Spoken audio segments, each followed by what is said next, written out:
একটি গণতান্ত্রিক ভবিষ্যৎ তৈরি করতে চায়।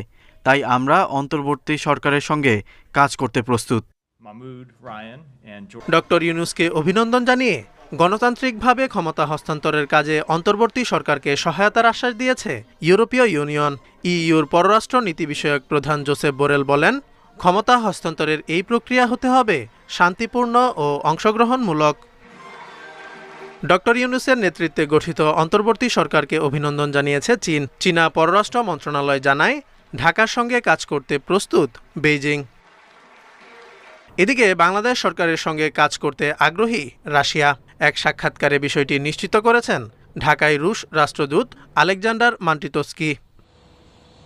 ডক্টর ইউনূসকে অভিনন্দন জানিয়ে নতুন দায়িত্বে তার সাফল্য কামনা করেছেন তুরস্কের ফার্স্ট লেডি এমিনি এরদোয়ান।